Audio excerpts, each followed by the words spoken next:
Yeah, there's times when I feel powerless of like, okay, so people talk about getting an electric car, that would be good for the environment. But when electric cars are coming out at like 40, 50, 60,000 pounds, and then, if you have kids, then maybe you're talking like a 7-seater, so you're talking like 80 to 120 grand. Like, nobody has that. And so it's like, well, actually, maybe then I'll just carry on with my diesel 7-seater, and I have made a compromise out of my own position that actually I was powerless to change. It's like with social media, people can't live without their phones. It's like, I've got to see what this, because I can't think for myself anymore. No one talks anymore. That's the thing. No one has a conversation about, like good ideas and stuff like that. Everything's, look at that. Everyone's scrolling and it should be this and it should be that. Like, you know what? I don't want any of that anymore. Let's start from scratch. It's got to that with me now. It's very overwhelming for me because you want to help the planet, but also you want to help your wallet because you don't have that kind of economic power to buy better things. Yeah, you can go to the farmer's market, but obviously that is a bit more pricey. It's worth it, yes, but do you have that power? So it's really complicated. I do not know how to work with that. In our daily lives, we often find ourselves ensnared within the web of consumer culture, navigating its enticing promises and grappling with its hidden costs. The stories of everyday people, striving to live in harmony with their surroundings while advocating for change in their own spheres, are the threads that weave the fabric of systemic transformation. Welcome to the last episode of SystemShift Season 2, where we unearth the truth underlying our failing economic system, driving our planet beyond its limits, and chart a course towards a future defined by collective well-being and sufficiency. Today, for our final episode, we are joined by Helena Norberg-Hodge, a pioneer of the new economy movement, who for decades has encouraged social and environmental activists to move beyond treating symptoms and to focus on the need for fundamental change to the economy. Helena's story is itself a transformative and remarkable one. Initially specializing in linguistics and studying under Noam Chomsky at MIT, she found herself, as we will hear, in the remote region of Ladakh, northern India. As a linguist joining a film team, she witnessed at first hand how the intrusion of the modern economy and consumer culture brought with it unemployment, abject poverty, environmental decline, and epidemics of depression and social divisiveness. In 1978, Helena established the Ladakh project, dedicated to strengthening traditional organic agriculture and pioneering renewable energy alternatives, earning international recognition for its impact. She founded the international non-profit organization Local Futures, which has been pivotal in sparking localization movements in every continent. In this episode, Helena draws on a lifetime of expertise to unpack the hidden costs of our hyper-globalized world. Her words are not just visionary, but deeply practical, guiding us through a roadmap for reclaiming our sense of self that will bring us closer to reshaping our economies for the collective well-being of all.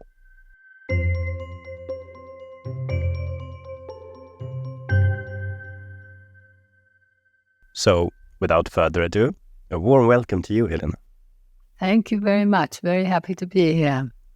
Yeah, I'm actually especially happy to have you as a guest because I've been working for so many years about localization, and one of the first things I read on this subject was a paper you wrote on local food economy, and it made a huge impact on me in how to find solutions. So I'm still grateful for that, even if it was decades ago. It's so nice to hear that. Really nice to hear that. Localization is so important, and it's so urgent for people to start understanding the difference between blindly supporting a globalizing path instead of actively supporting a more localized path. If you ask a neoliberal theorist or a neoclassical economist or any guy in the agribusiness sector, they would always say, well, that's inefficient. It's much more efficient to have this huge monocultures. You can produce much more per hectare and it's much more profitable. What would you say to them? Just imagine 2 pieces of land, and on one of them you plant trees and bushes and vegetables, and you have some animals, and the animal poo goes on the land, and things ripen at different times, and you have the possibility of having far greater productivity than you ever can with just monoculture. If you plant just one thing, you will not be able to get as much out of that land as you will with diversity. And again, remember what's happened, in these big industrial farms, you will have a big pig factory on one side of the country, and on the other side, where you might have some vegetables growing, people have to import fertilizer, and the fertilizer waste on the animal farms become toxic pollutants. So it's an insanity what's happened with modern industrial agriculture. The efficiency that we need to understand that was real, if you think of it as efficiency, was that you were able to produce more food with fewer people. But people are not a scarce resource. And so this is a really important wake-up call right now, that we need to realize that we have an overabundant renewable resource of human beings on this planet. And what is killing us on this planet is, at a fundamental level, about the fact that, particularly with the advent of fossil fuels, but it started even before that, the modern economy was pushing people away from the land into resource-intensive cities and big machines using lots of oil, and because they were producing on big monocultures, they needed lots of chemicals, the chemical fertilizers, the chemical pesticides, the fungicides, and you end up with a system that actually produces less food per unit of land and creates massive pollution, and is now responsible. The main cause of cancer, really, when you look at it honestly, is the unbelievable proliferation now of chemicals. Many of them, it would absolutely not be necessary if we just shifted policies in the same direction towards supporting more localized, more diversified food system. And we're talking also about making it a priority and a human right for people around the world to have the right to fresh, healthy, organic food as a priority. We really need to start carrying that flag, work with Via Campesina, which is one of the biggest social movements in the world, but many people haven't heard of it. It's about 300 million small farmers who have been trying to wake up in the Western world, the urban majority, to really understand what's happening to the food economy. I mean, there's so much more to say, but, this efficiency is now also responsible for trans fats, high fructose corn syrup, etc., which is now recognized to be responsible for an epidemic of diabetes, obesity, and heart disease, and that this generation is going to die younger than their parent generation because of this. So you have toxic land with chemicals causing cancer. You've got toxic food that's creating all these health problems. And in the meanwhile, people who've been driven off the land into the cities, on the whole, are struggling to put food on the table and a decent roof over their head. We really must look at the reality on the ground and recognize that, particularly since the 80s, when this new era of globalization took off, and the argument was that it was lifting all boats and that people in India and China were going to be so much better off. If you actually now go and look at people's health and their well-being generally, their happiness, you will find the truth is that people are worse off and struggling. And as they struggle, we also see that friction increases between different groups.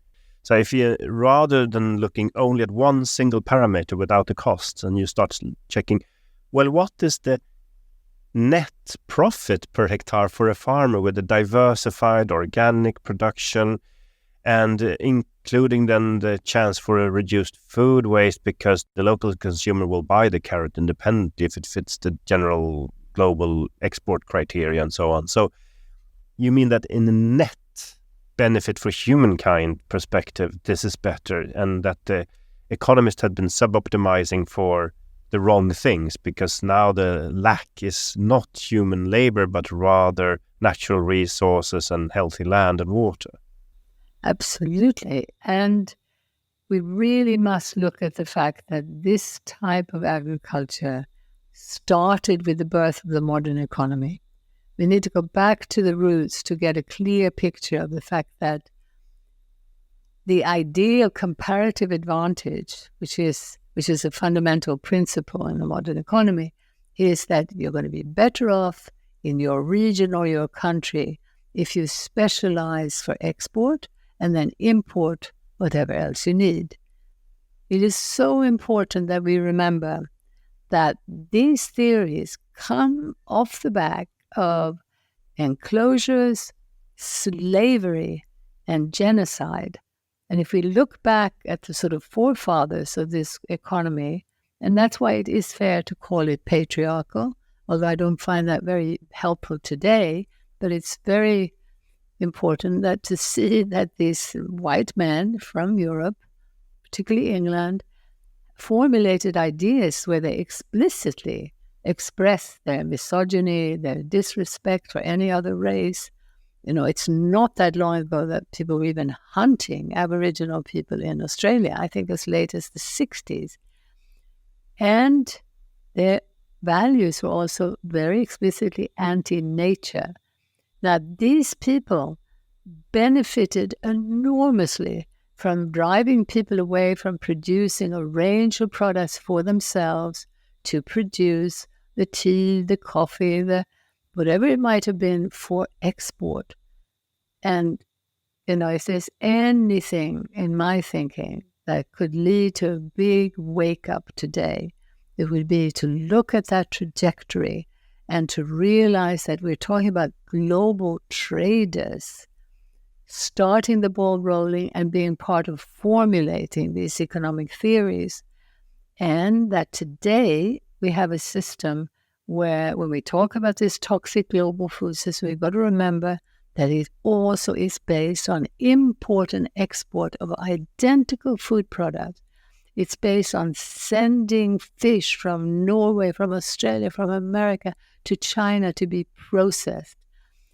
On a daily basis, our basic needs are being flown and crisscrossing the world, and those emissions are not mentioned in the climate negotiation, not allowed to be mentioned.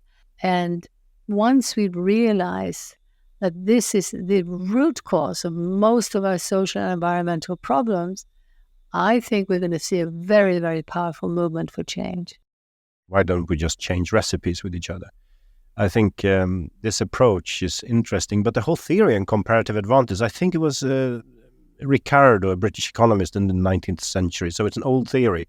It was based on the colonial logic already then, but what has been aggravating since then is also the financialization of it. So local farmers selling on the global market now needs to sell their crop when it's harvested.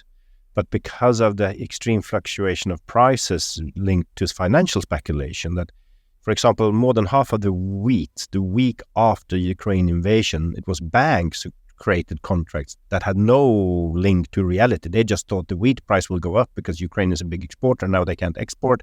So we will just speculate on wheat without no intention of ever selling or buying it. But it inflated the price and created inflation and aggravated the global crisis. This is then added to it because, of course, the profits of these fluctuations will land in the banks rather than in the farmer's hands. So this is making this theory even worse than when he invented it. I think that's also an important thing. Yeah, very important. And I do think once we go back to those roots and we look at the role of the global players, we'll see that banking also started changing as Europeans moved out from Europe to conquer other people, to steal their resources, often committing, genocide and so on. At the same time, the banking systems changed, shifting towards fractional reserve, towards dealing with money in a way that most people didn't understand. They didn't realize. And for those who don't understand it, term fractional reserve banking, I can recommend the first season episode with Anne Pettifor, where we explain how money is created today. Yeah, and it basically means that we think that we put the money in the bank and the bank keeps it. No, they changed the rules so that they could just use most of our money to invest and to expand and to grow their wealth, not our wealth. So I think it's really, really helpful to be able to look back and to see the roots of this system. And as you say, to realize that things have escalated in a way that is truly mad. And I really believe that most people would absolutely not support these policies. But this is the tragedy, is that both left and right politically, and even the Greens, haven't done their job focusing on really explaining what this economic theory is all about, and particularly not looked at this process of deregulating global banks and businesses, which started after the Second World War when the IMF and the World Bank was set up. At the same time, they set up something called the GATT, the General Agreement on Tariffs and Trade. And this was actually a process of allowing corporations and banks to have the freedom to go in and out of every country. So they were pressuring governments to go along with this. And there were lots of good intentions in that. People were superficially thinking, this is how we prevent another world war. This is how we prevent another depression. If we're all interlinked economically, we will be so interdependent that we are not going to fight each other. Well, of course, the interdependence was actually not an interdependence between people. It was people from Uruguay to Sweden to America becoming dependent on global corporations and banks that were becoming richer and richer and richer. And in the 80s, there was a new push for this process to continue and to be more forcefully imposed on governments, and that it came with something called the GATT, the General Agreement on Tariffs and Trade, which was originally the name that was brought in at the Bretton Woods, or when the IMF and the World Bank were set up. But now this is this new Uruguay round of the GATT. Anyway, I became alerted to this by Malaysian colleagues. And when I learned about this, which was in the 80s, I was so relieved, because now I suddenly understood that we didn't have to fight this system on every corner and the off, and saving every forest, every river, fighting for the poor, because here was this central trajectory that was so clearly destructive. So free trade was freedom for Monsanto, for Coca-Cola, to go into countries and destroy the local economy, usually also subsidized by their governments. They could bring in products from the other side of the world at a lower price than products that were produced a 5-minute walk away. And, I witnessed this in Ladakh, or Little Tibet, which is where my eyes were open to all of this. Your experience in Ladakh is really interesting in the way that if you have a problem now, to imagine how a world without the current neoliberal capitalist logic of economy is based, I think if you tell a little bit about the way people lived in Ladakh when you first arrived, there could be a help to guide you how a different mindset rather than competition can be replaced with cooperation. If you would be so kind to tell a little bit about that. Yeah, so this was definitely where my eyes were opened very, very wide. I was living in Paris. I was a linguist. I'm Swedish, both my parents half Swedish, but also English and German.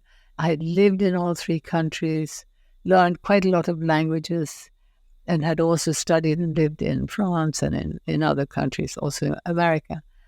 And I thought that I had, learned about lots of different cultures.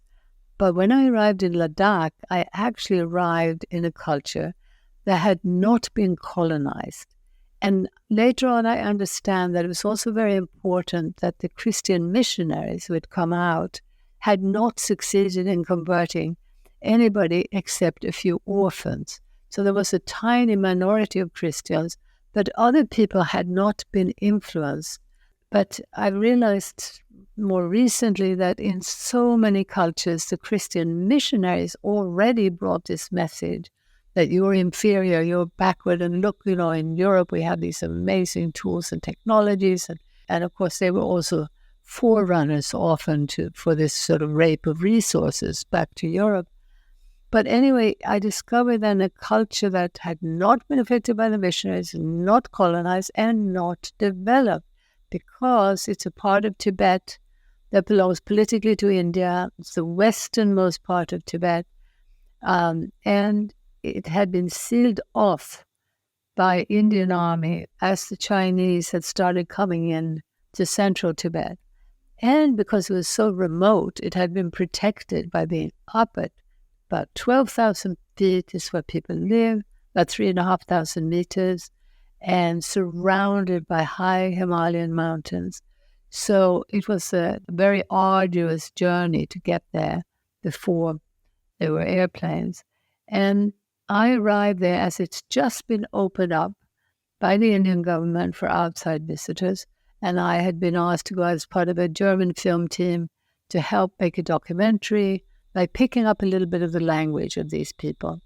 I thought I'd be there for 6 weeks, but I was absolutely astounded by the beauty of the place and the people, by the joy, by the incredible vitality and laughter. So I fell in love immediately. When the filming was finished, I had already picked up quite a lot of the language, and I started working on a thesis, thinking I was going to do a PhD on language. But as that process developed, I became more and more involved in working with the local people to try to find a way of meeting the modern world that wasn't going to destroy their local economy, and above all, not destroy their self-respect. Because I saw how the media that came in, the schooling that was coming in, all created this sense that these people are stupid and backward. In your book, I think there is a rather interesting episode where you describe a man on a bus and some tourists ask him to do a lot of things for them. And he does it without being servile, and he does it keeping with his dignity, and he doesn't even get angry. Another man who is taunted all the time when he's walking on the street, he doesn't really care. This sense of inner security that makes you, above the competition-based taunting and bullying we have in our societies. Where does that come from, do you think? Well, thanks so much. Such good questions, and I'm glad you remember that from my book, Ancient Futures, about the traditional culture and the changes I witnessed there. Yeah, I think I really became an expert in understanding where that deep, deep self-esteem and security came. And it became, over the years, so clear that it was connected to having a very extended family, so that every mother had about 5 to 10 caretakers for every baby. So for every child, there were all these welcoming arms. And particularly beautiful was that in every household, the extended family was such that the eldest, the 80-year-old uncle, walking hand in hand with a 1-year-old child, they were the best friends. They were both very slow. They could barely walk. They could barely chew. They were both toothless, hairless, and moved very slowly. They were made for each other. Now that security that came from that, it wasn't, every eye focused on the child, but it was this calm and complete and sort of forever sense of belonging and being cared for. And part of that, I came to realize, led to also a greater sense of individualism, because people were accepted as they were, because they had not yet been, had the imposition of Christianity or later development with the idea that you're so imperfect and, we all have to be on this path of improvement because we're all basically having to reject our bodies, our senses. We're all striving for a type of progress, because there was instead that deep acceptance of what is an acceptance of the here and now that also meant that deep acceptance of the child and later on of, adults too. So you actually were able to, in a relaxed way, to be yourself.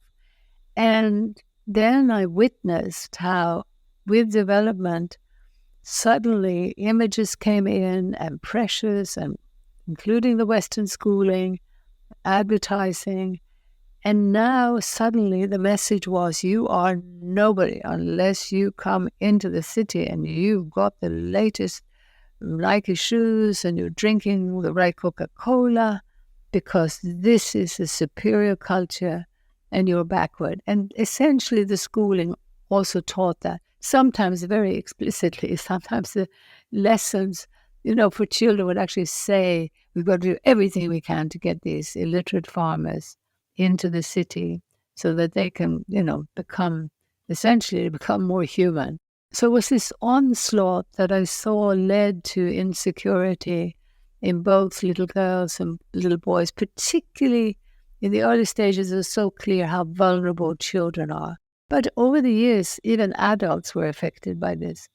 And the end result was also, in the 80s, literally toy shops coming in and adverts where it was Rambos for boys and Barbie dolls for girls. And interestingly enough, my husband had joined me after 3 years when I had been out there doing work. He'd been trained as a barrister, but had gone to South America for a break before he started working. And he'd come back to London, very interested in indigenous cultures.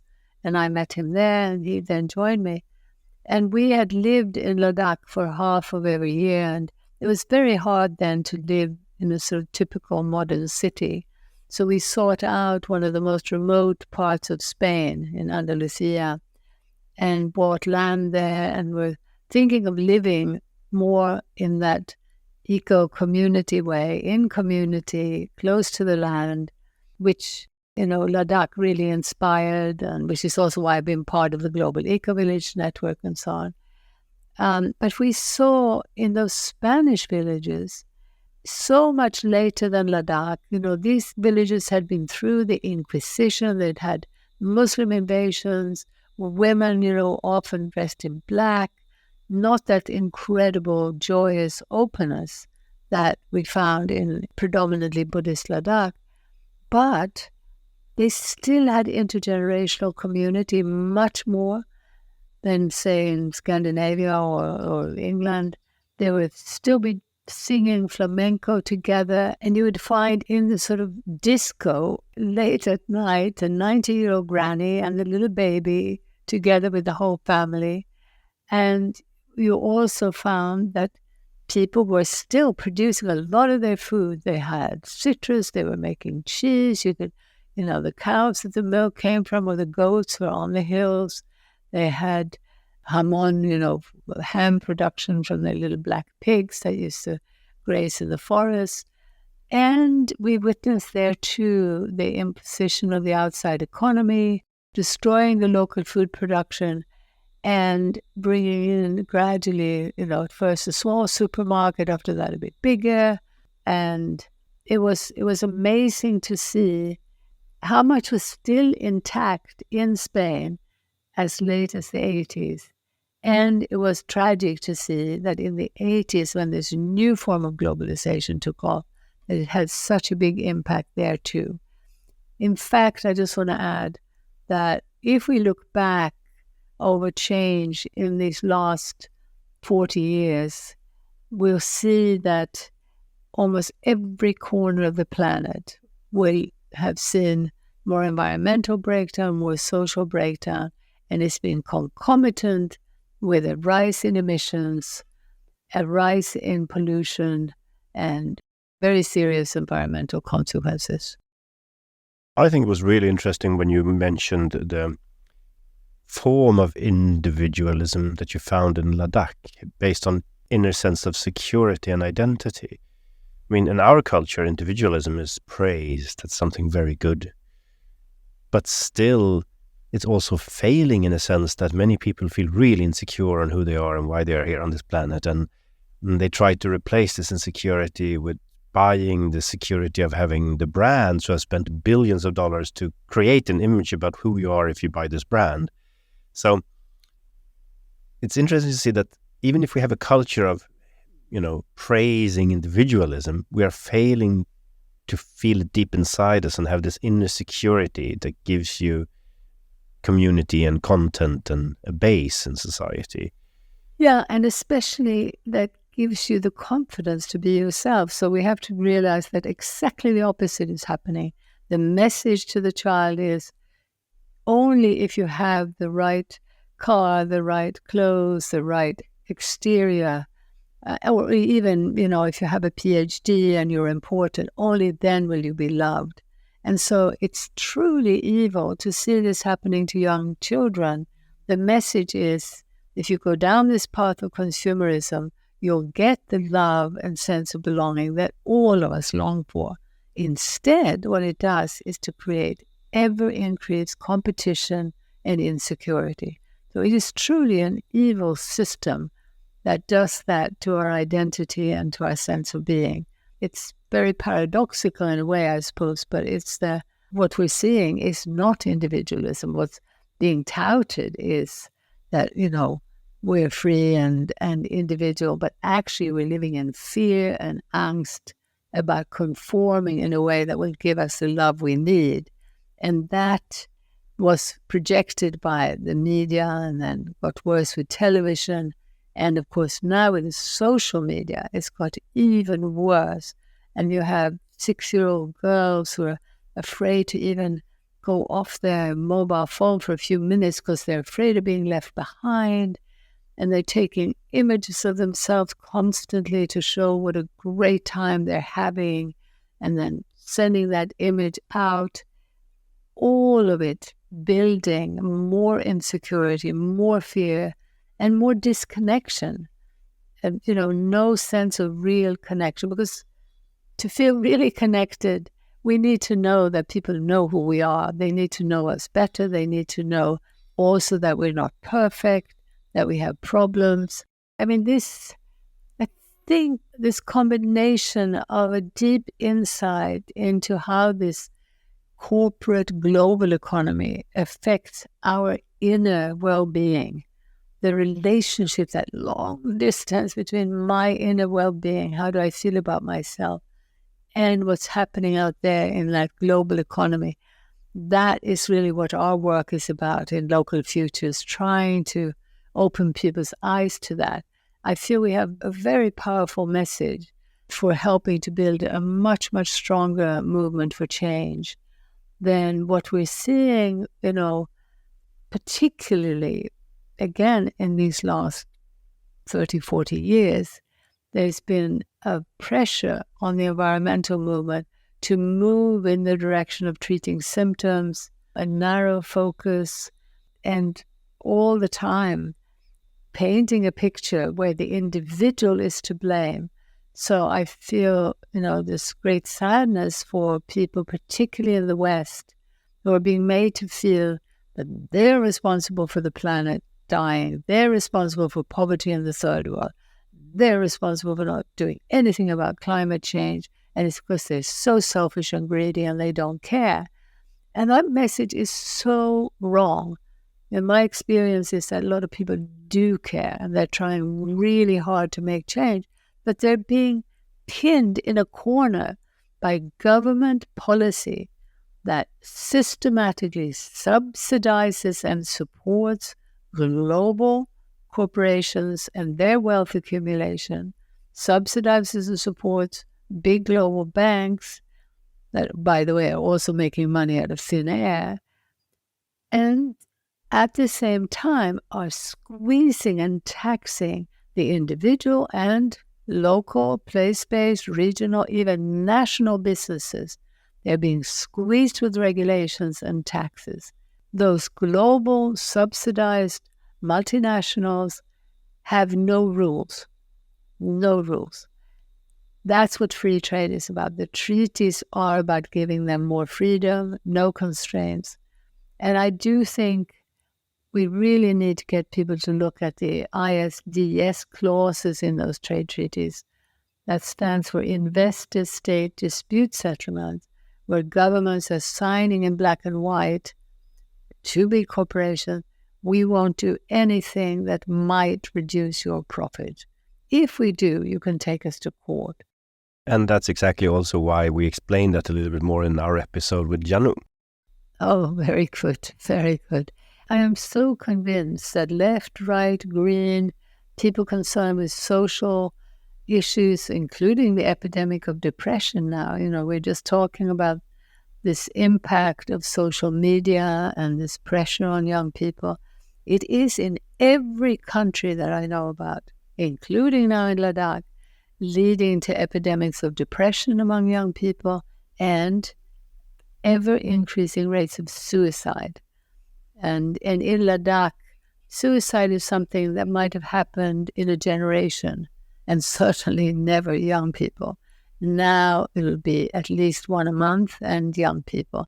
That's all over the world, actually, because in the latest WHO, they declared loneliness as the main cause of psychological illness in the world today. And that's also a consequence of this economic system you're describing. It doesn't only pressure people from the outside, you're pressured from the inside. And it forces you to go against what you know is good for your well-being, spending time on relations and cooperating, rather competing and pressing. And making people lonely, making people alone also internally. And then you just follow the race because that's the only way to show that you are someone and get some love from the society. So this is actually breaking down these relationships that we all know makes us happy, and research backs that up. And it's so interesting to reflect on the fact that in all the big cities that I have ever been to in the world, I've been to a lot, I've worked in so many different countries, and in the big city, we don't look each other in the eye, we don't say hello, we pass each other in this really unnatural way. In smaller towns and villages, people look each other in the eye and say hello, even if they don't know each other personally. What I've come to realize is that also this more land-based way of life was based on us being interdependent. We depended on each other.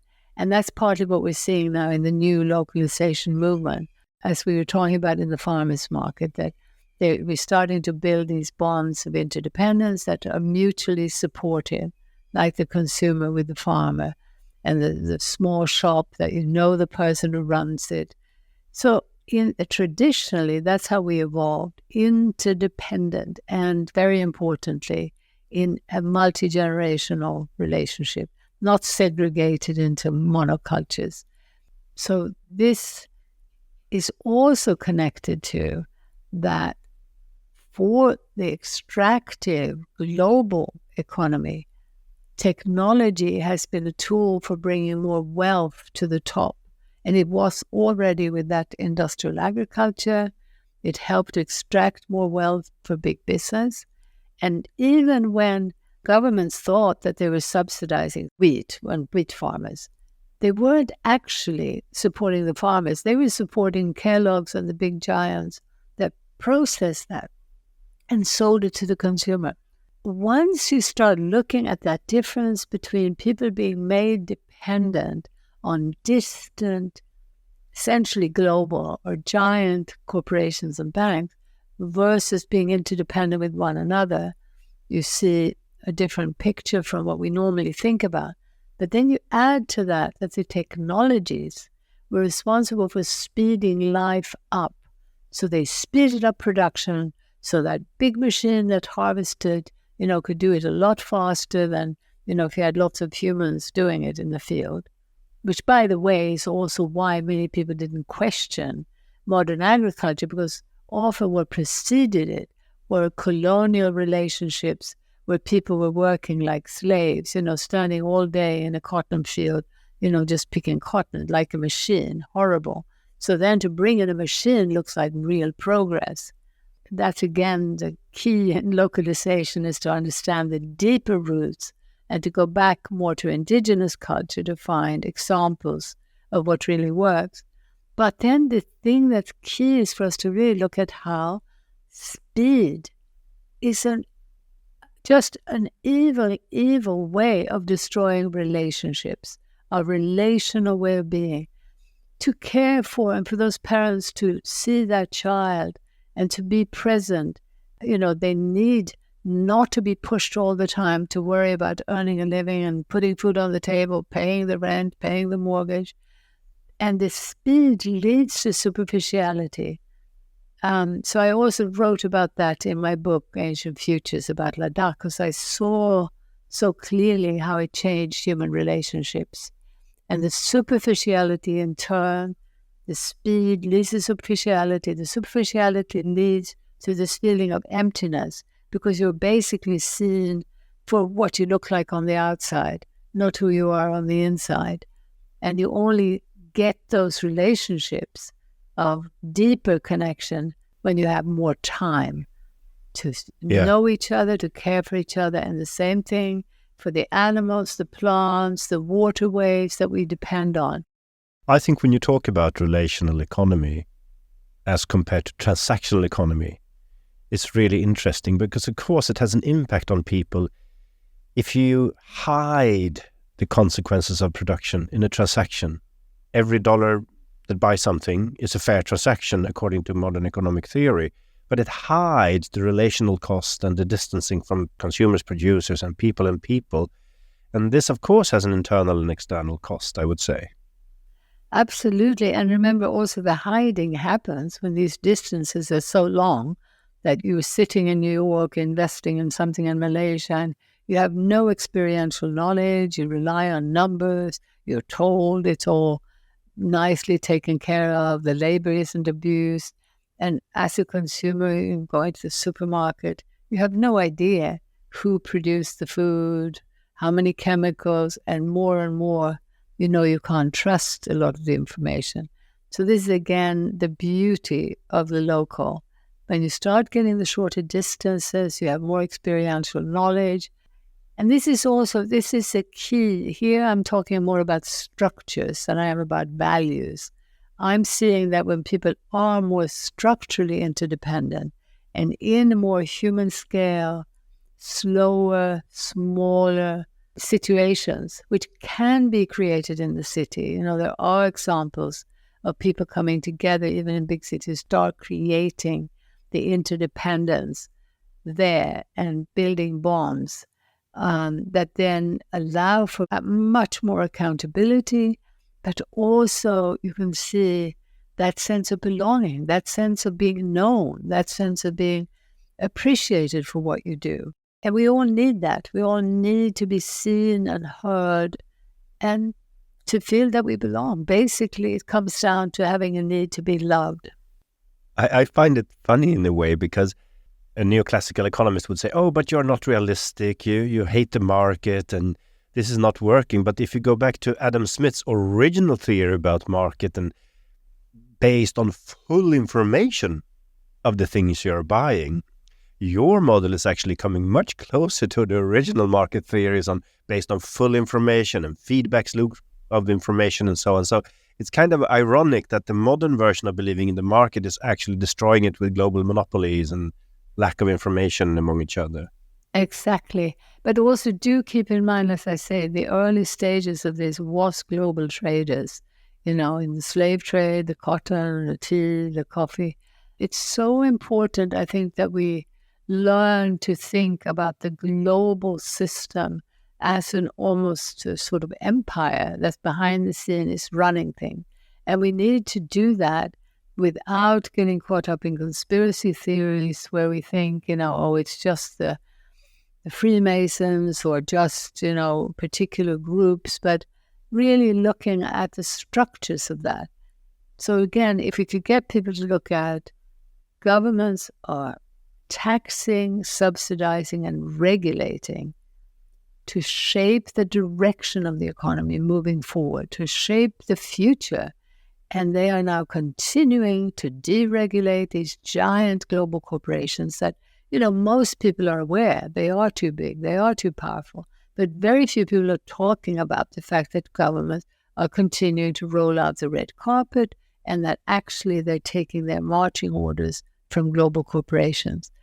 And I think that what's needed is the people's movement that insists on clarity and honesty about this, and that starts a process of international collaboration, international negotiations. We're starting this journey where those businesses are going to be forced to belong to a democratically accountable unit. They're no longer going to have this carte blanche to do as they like and to give our countries their marching order. That would be a way of massively reducing emissions, for instance. I mean, one of the first things that would be implemented is that, sorry, we're not going to keep importing oranges when we have our own oranges. We're not going to keep importing milk when we've got our own milk. If that redundant, what we call insane trade, would be within a year prevented, the damage, the social disruption, so would be minimal to society. There would be a great improvement for the environment. What would be effective would be the profits of those corporations. But that in and of itself is something that needs to happen.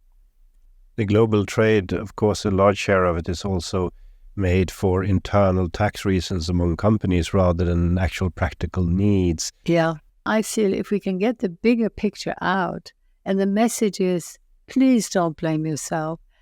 Please instead wake up to the economic trajectory, to the economic system, join a movement for curtailing this exploitation, for shifting the direction of the economy. Let's realize that stopping the import and export of the same products, and it's not just food. I mean, food is the most dramatically ridiculous, but it's happening with plastic waste, it's happening with batteries, uranium, old growth, forest logs, import and export. That stopping that would massively reduce emissions systemically. So we have solutions there, but we need to come together to create the political momentum and the honest discussion out there. It's beginning to happen. I'm very pleased now that the sort of corruption at these COP meetings is beginning to be explored more. Sustainable ethical investment is also being exposed more for what it is. So again, without demonizing particular people, particular businesses, just clarity. We have a message that can help people feel less bad about themselves. And then what we're recommending is starting right now the journey of localization, and that's a journey of reconnection.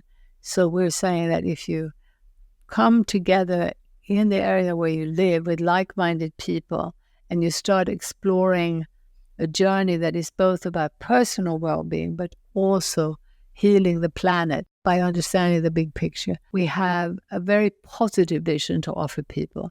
And our big problem is it's very difficult to get into the media. I think that's a really nice way to think about it, because we need both the inner development of people, the creation of local cooperation among people, but we also definitely need to do something about that. The farmer taking his or her truck to the market is going to pay more fuel taxes than the executive flying his private jet from New York to London, or the boat with produce from bananas to Brazil to Europe. They're going to pay less taxes and fuel taxes on that trip than the farmer going to the local market. So this shows that the system is rigged. Yeah. The system is rigged for the global economy, not for the local economy, and that's destroying our planet and creating unnecessary emissions that are easily abated. Exactly. But then again, what I became aware of as I had my eyes open to a lot of this in Ladakh, and by the way, one of the first things was seeing butter that had been transported over the Himalayas and transported for a couple of weeks, comes in and sells for half the price of butter that's been produced a 5-minute walk away, exactly as you were saying. Why was it sold at half the price? What made the production of it so cheap in monetary terms? How come? How could they produce it so cheap?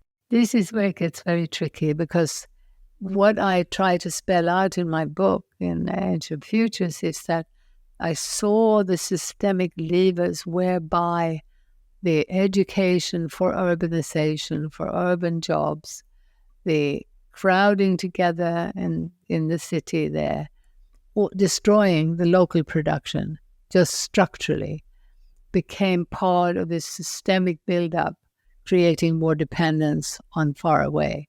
You have to look at the really big picture to look at the roots of it. You have to see, not just the education alone, but then the subsidies for energy, already starting, right at the beginning of this development.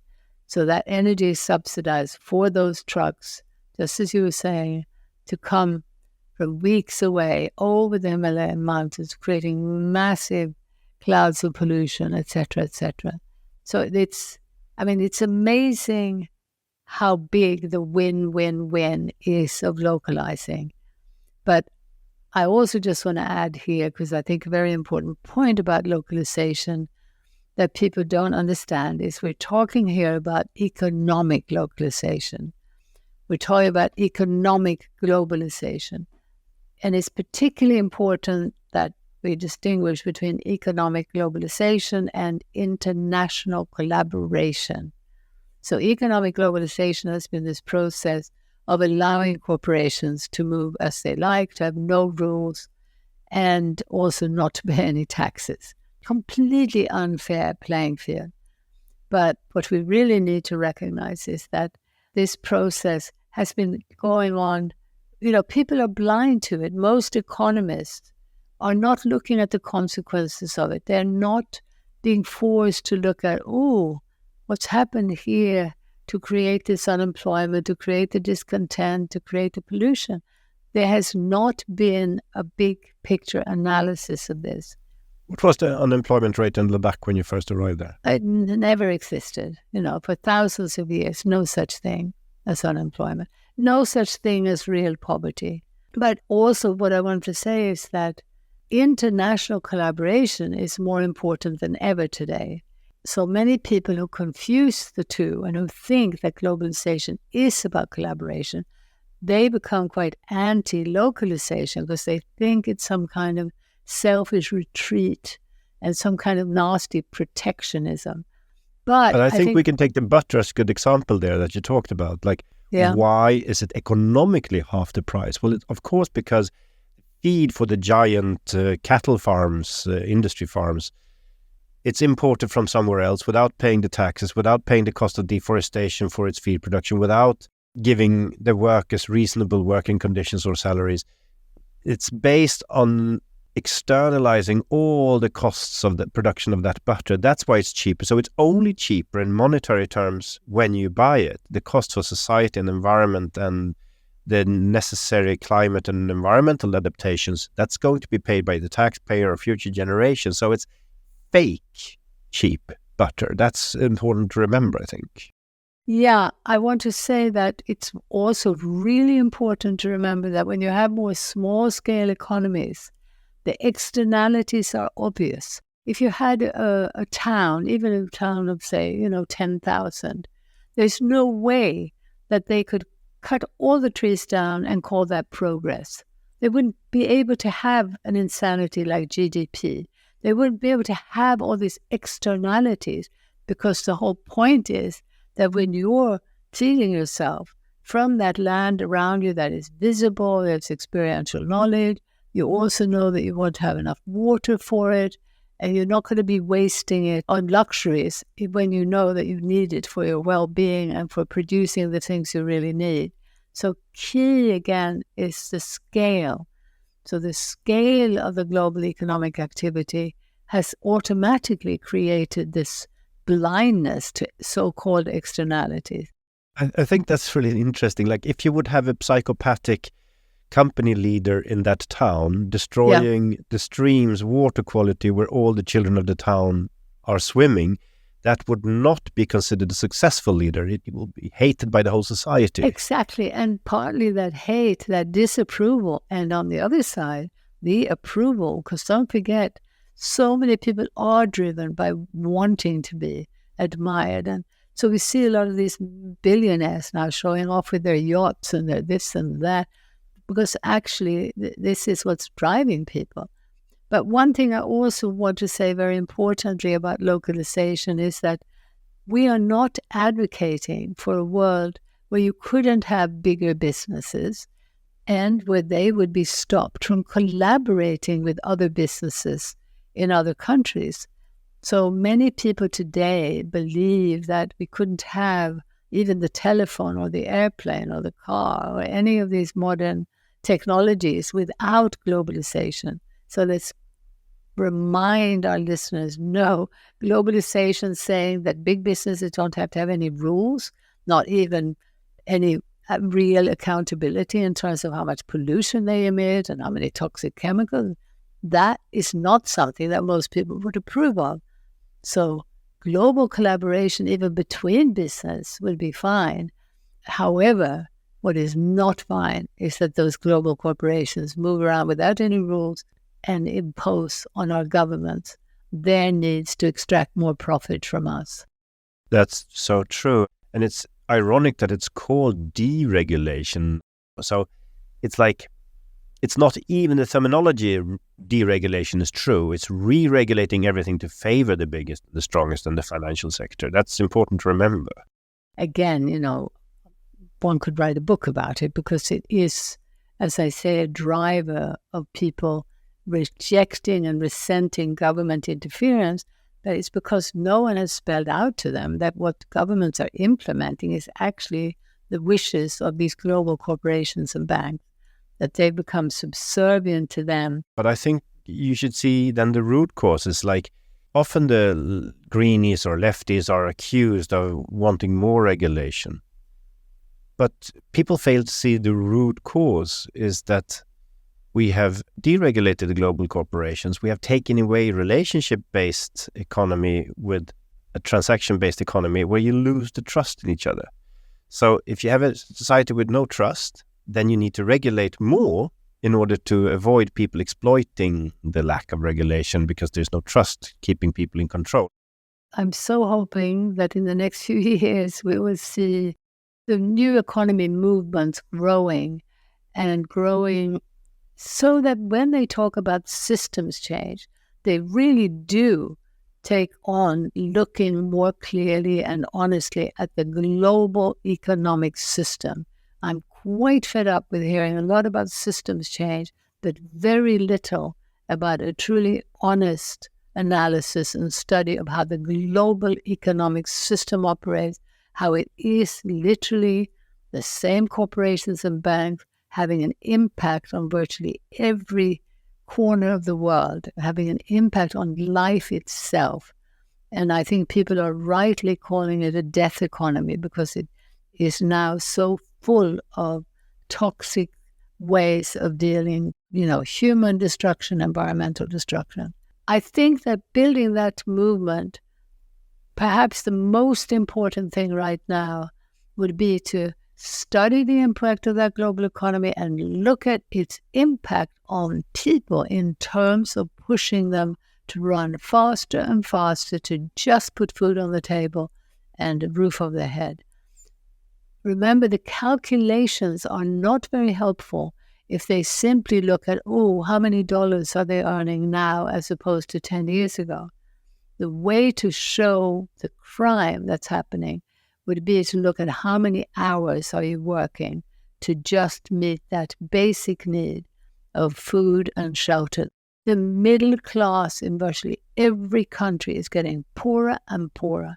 And, I was talking earlier about time, and it's so scary because it also takes time for people to just look up and be willing to think about where things are heading as they're being pushed more and more to just deal with those basic needs. It's very hard for them to take the time to do that. And then adding all the unnecessary, not beneficial, forced choices of the neoliberal economy takes even more time away from people. Absolutely. But let's say you would then have the power to change laws and regulations and financial system.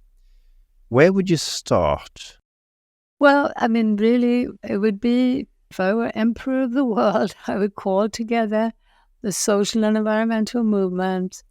And, once there was a wake-up, we would be insisting on sitting around the table with governments to start regulating the global and look at creative decentralization or localization, which would involve a certain amount of deregulation of the local, of the things that prevent eco-villages, for instance, that prevent healthy farming, often in the name of preventing sprawl and so on. A lot of it is nonsense. So it would be a question of that process of regulating the global, which, as I say, could almost overnight bring huge benefits and prevent that import and export of identical products, and also ensure that those giants are starting to pay tax. But the goal would be to move in the direction where over a few years they have to choose a place, and they are going to be there, and they're going to be accountable to that society. And probably what would need to remain would be something like a WEF, World Environmental Forum, instead of a World Trade Organization or a World Economic Forum. So the World Environmental and Social Forum, that would be through international collaboration with the vigilance of people closer to the ground, people actually in a more decentralized, localized ways, with eyes open, providing information to the center, which is not an easy task, but is also not impossible. And it's certainly not impossible to provide that information in the local area and the region. And we're already seeing in the localization movement the benefits of that. And we really are seeing particularly the worldwide local food movement demonstrating these multiple benefits. Reducing emissions in transport, reducing plastic packaging, reducing the need for the chemicals, the preservatives, encouraging more diversified, genuinely organic production, rebuilding community, and very importantly, as people connect over soil and seed, we're seeing a spiritual healing, a psychological healing that is so inspiring. I've seen prisoners, I've seen torture victims, I've seen depressed people who have deeply benefited from that reconnection of building the community and building the deep connection to nature, and including in that the production of something that everybody needs and wants and values, which is tasty, healthy food. Oh, thank you so much for this, Helena. I think it's kind of an interesting, mind-opening thing here that for people who really want deregulation, you need to switch from the current economy to a trust and relationship-built one, where you can deregulate because the community would step in and do the reasonable and necessary measures to make sure you're within the line of the community. I think all you neoliberals and right-wing people who want this deregulation, the reason why you get so much regulation is because we have deregulated in favor of giant corporations, and the society fights back against the negative impact. So if you want to have real deregulation, start fighting for decentralization, trust-based economy, relationship-based economy, then you would have a bigger chance of getting that. That's my final call, I think. Thank you so much for opening my eyes for that. Well, thank you. Thanks so much for doing this podcast, and hope to be in touch again.